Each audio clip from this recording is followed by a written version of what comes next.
The three umbrella bodies, JTUM, NATUC and FITUN, will stick together for a little while yet. The three bodies, who have been at odds for a few years, appeared on one stage today in Fyzabad. Among their demands at Charlie King Junction was the call for the removal of several ministers.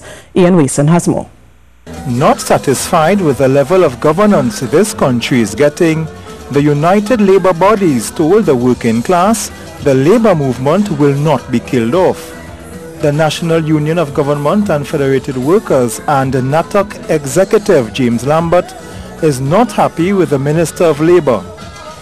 Well, you bring another Minister of Labour, Baptiste.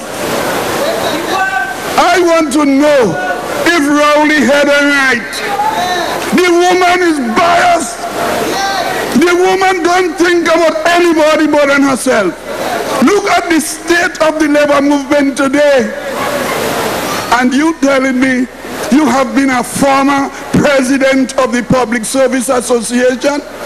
Delivering the future address, JTUM and OWTU head Ansel Roger called on the Prime Minister to relieve some ministers of their portfolios, including Works and Transport Minister Rohan Sinanan. We demand the immediate removal of Con Edmund, the Minister of Finance.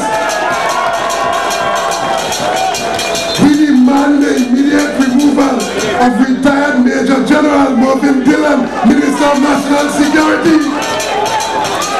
We demand the immediate removal of Fitzgerald Hines, Minister of Public Utilities, verbal diarrhea extraordinaire.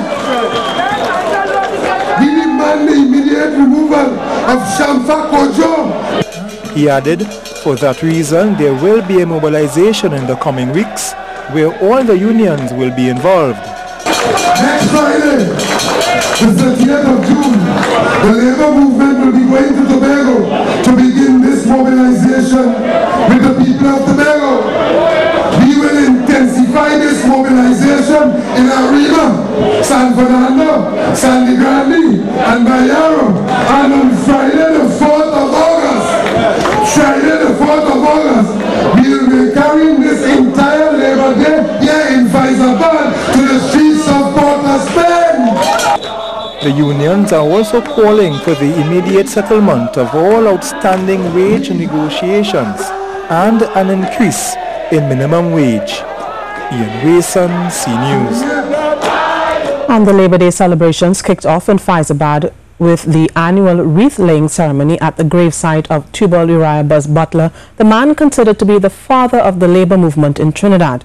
Now, changing form this year, several of the union leaders delivered short tributes while laying a wreath in recognition of the forefathers and before proceeding on the march to Charlie King Junction. This is even more significant this year, simply because this year we are celebrating some 80 years of existence. 80 years of struggle, 80 years of fight, 80 years of victories with the trade union movement in Trinidad and Tobago. And therefore, this morning we want to connect with our ancestors, our founding fathers and those who went before, recognizing the contribution that they would have made, the sacrifices that they would have made, all of which today we gain from, but all of which we have the responsibility to defend. President of the Bankers, Insurance and General Workers Trade Union, Vincent Cabrera, acknowledged the growth of the movement but noted that much more needs to be done. He pointed to one area, equality, that seems not to have made any progress. Butler used to speak of inequality, how the society was exploited. And you know, from then till now, what is happening? They're not even measuring inequality again. We may be even more, the society may be more unequal today than it was then. Clive Elder of the Communication Workers Union called for Labour to unite in the fight against all oppressors. He took time to remember those workers who are facing the breadline at this time. We have to ensure that these laws that were passed to oppress workers even more are repealed and replaced. We have to ensure that this system of government that we have is changed to one where workers are benefiting